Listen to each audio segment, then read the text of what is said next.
Hey there, Internet friends. Trevor Starkey here with another episode of my 2017 Game of the Year coverage. Today I am diving into my first top 10 games list of the year. Yesterday I did my top 10 gaming moments of the year. Today we're going to go over the games that I revisited this year. Now, this might be games that I just felt like going back and playing again, or they might have been remasters or remakes or something like that, but these are all games that I've played previously in other years, but also just kind of felt like going back to this year. There weren't too many this year because 2017 was such a rich year for new games, but I was able to cobble together a list of 10 games that I revisited this year. Coming in at number 10, we have Kingdom Hearts Re-Chain of Memories. During one of the early year lulls, actually, it's probably mid-year, really. It was back when I launched kind of my daily content, my daily vlog thing, because I remember that because I was also streaming at the time. I was doing streams on Tuesdays and Thursdays and Saturdays. And kind of the first push of that was playing through the Kingdom Hearts games. There wasn't too much else out there that I wanted to play, so I picked up Kingdom Hearts 1.5 and 2.5 HD Remix, blah, blah, blah, thinking I'd play through all of the Kingdom Hearts games, since I'd only ever really played Kingdom Hearts 1 and 2 and maybe half of Chain of Memories on the Game Boy Advance. And, you know, I remembered right off the bat kind of why I didn't really play much more of Kingdom Hearts Chain of Memories. I'm just not a fan of the card combat style that game kind of brought to the forefront. But it was way better than the shitty port of Ultra Street Fighter 2, The Final Challengers, on the Switch. So Kingdom Hearts Chain of Memories squeaks its way onto this list at number 10. Number 9, Final Fantasy XII, The Zodiac Age. Final Fantasy XII is a game that is long since been near the bottom of my Final Fantasy rankings list. Actually, back when Final Fantasy XII came out is when I first went through and played all of the Final Fantasy games released up to that point in time, save 11, and kind of figured out, okay, what's my official ranking of everything? And I've talked about it in the past. I have the ones I like 6 and 4 and 7 and 9, and then I have the ones I hate, like 8 and 12 and 13, all of the 13 games. And then the rest are just kind of in the middle, scattered around there. But I saw 12 was coming out with a remake and said, okay, let me see if maybe I just played it at a bad point in time, and maybe there's more to like there than I'm remembering. And no, not really. I'm not a fan of the characters. Vaughn in particular annoys the hell out of me, and then pretty much everybody else is just kind of meh. I don't like the Gambit system. I don't like the license board system that you have. But at least in the original, the license board was shared among all the characters, so you were able to kind of level up everybody as you saw fit. In the Zodiac Age, they use what I think was like the Ultra Mega re-release or whatever of Final Fantasy XII in Japan, and there are basically 12 more specialized license boards, and you can, right off the bat, you can assign a character a license board, but then they're locked into that for the game. And then once you get to Belias, the first of the game's Espers, are they Espers in this one? I don't remember what they're called in this one, but that's when you unlock like a second license board for your character. But you're still locked into very strict character types, and so I did not like that at all in this upgrade. It did give me the 2 times and 4 times speed that I'm looking for from all these things, but ultimately I kind of bounced off of this one pretty quickly. Number 8, the original Kingdom Hearts. And man, this is an old feeling and looking game, and the camera controls are terrible, and just kind of movement in that game felt really, really bad. But it's amazing how much of that game came back to me. Most notably, I think I was amazed at how many of like the voice actors I was remembering. I was like, oh, and there's Mandy Moore playing Aerith, and there's Christy Carlson Romano playing Yuffie, and David Boreanaz playing Squall. No, he's Leon in this / Squall.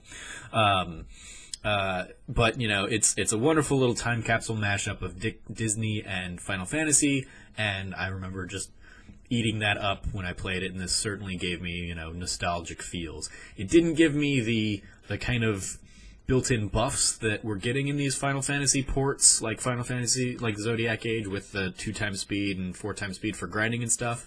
But it was nice having all the games kind of in one package. So, yeah, Kingdom Hearts, number 8. Number 7, Stories: The Path of Destinies. This was one of my dark horse favorite games of the year last year that not too many people played.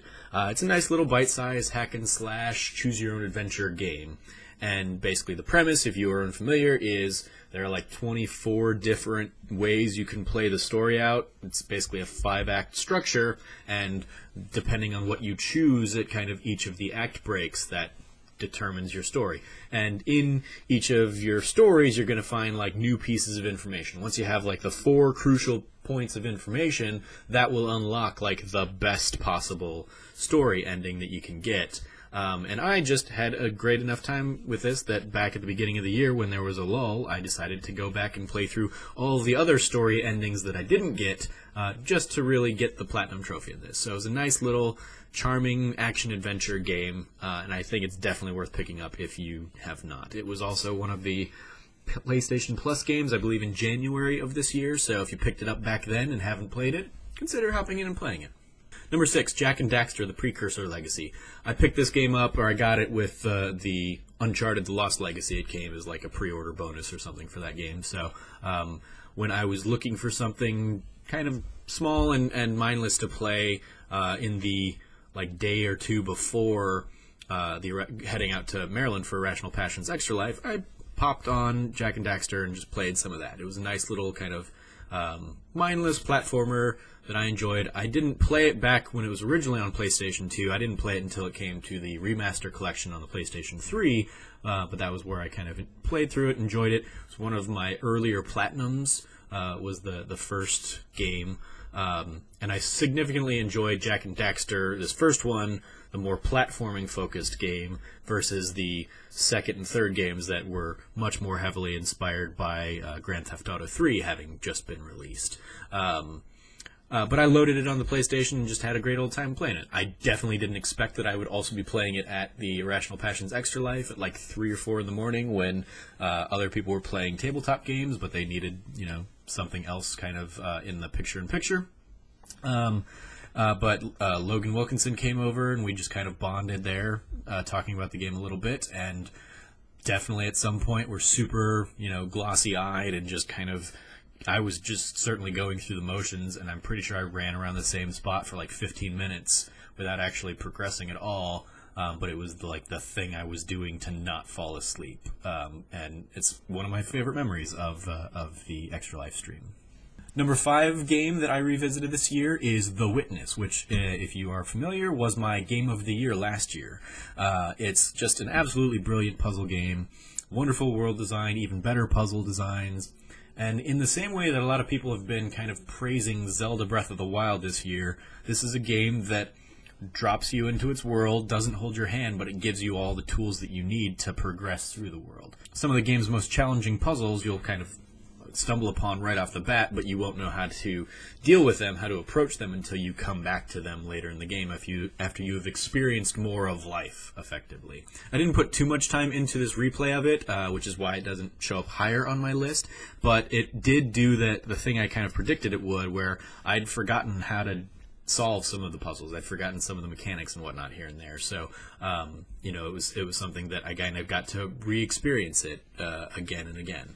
And it's definitely one of those things that when my mind starts to go in a year or two, this will be one of the games I play to try and keep it sharp. Number 4, Oxenfree. Another one of my favorite games last year. Last year it tied for 10th on my overall Games of the Year list. And I loved it so much that when I was at PAX South this year, they had pins for all the characters, and I picked up the full set of 6. And also that same weekend, Limited Run Games released the physical version of the game, so I snatched one of those up, and yeah, I dove back into it on PlayStation 4. And the great thing about it, and one of the reasons it does rank as high as it does, including above and beyond last year's Game of the Year winner, is that it had the New Game Plus mode that they kind of released after I had originally played it on the Xbox. If you're unfamiliar, Oxenfree puts you on a haunted island happened, and your decisions and the dialogue decisions you make kind of affect who of your little party is going to, who likes you, who doesn't like you, and, you know, who even survives the night. The game ends, regardless of kind of your decisions. The game ended with kind of things you as the player finding out you were in a loop. You're in a time loop, and your characters never really kind of refer to it or talk about it in the New Game Plus.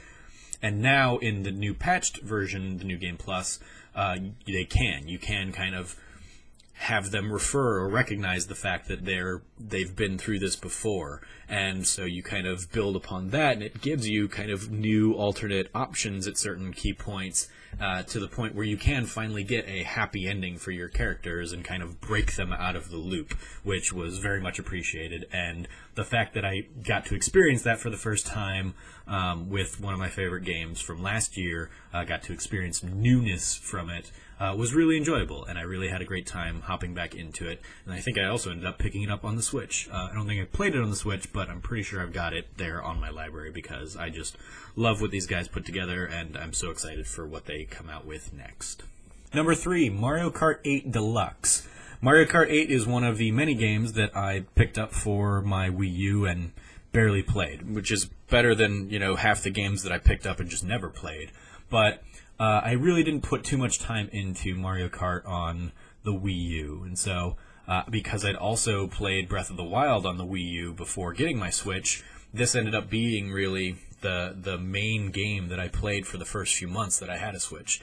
And, you know, I didn't really dabble too much in the online multiplayer or something like that. I remember in particular one instance where I hopped on with friends but was just so frustrated and annoyed by how much more they were kicking my ass that I just refused to get into the Discord chat with them and just shoot the shit and stuff, and then I ended up leaving early because I was like, fuck this, I'm not having fun, I'm going to bounce. And I got better over time, but it still took me probably all summer to get the 150 cc's all gold starred out or whatever, and fuck 200 cc, I'm definitely not dealing with that shit. But what I really ended up enjoying, I think, a lot out of this was just like unwinding after a long day. I would just hop into the battle mode against AI and just go through a handful of battle mode matches and, you know, see how I did there. I hate Renegade Roundup though.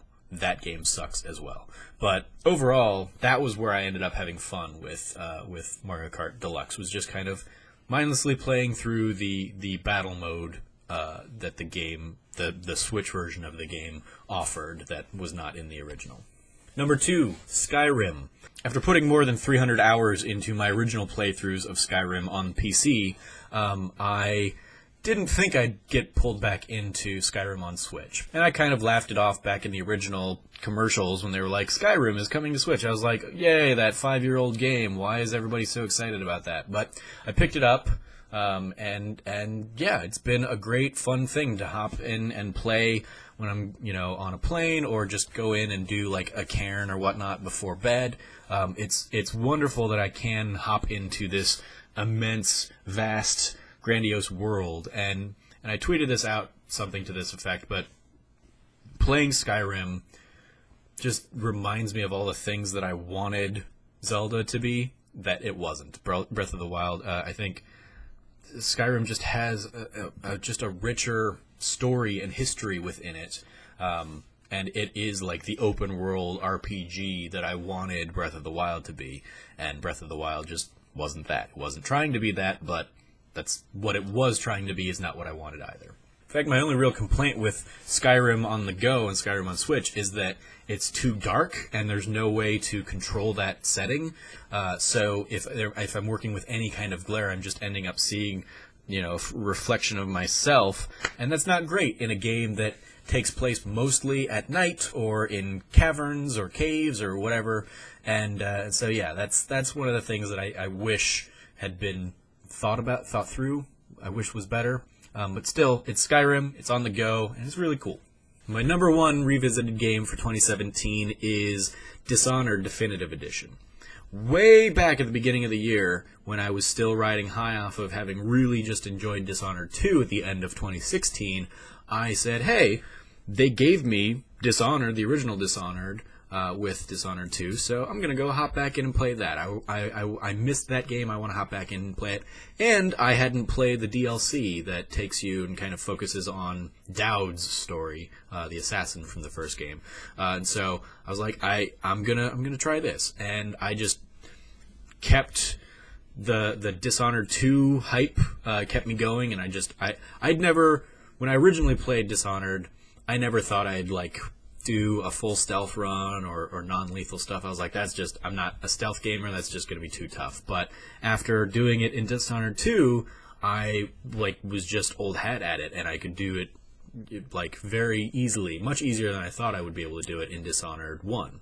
I certainly missed the quick load and quick save features that they added into Dishonored 2, made things a little more tricky in Dishonored 1, made it so I had to play it safer. But it was a ton of fun, and I had just a grand old time with it. And then, getting the DLC exposure for the first time was also wonderful, because so much of what happens in the DLC affects what you played in Dishonored 2. So I had a much more fond appreciation for the characters that I personally met in Dishonored 2 once I learned more about them in the Dishonored DLC. And one of the things that I think amazed me the most in retrospect was realizing that Dishonored 2 is more about the DLC of Dishonored 1 than about the base game of Dishonored 1. You have characters like Billy Lurk and Delilah introduced in the DLC in a way that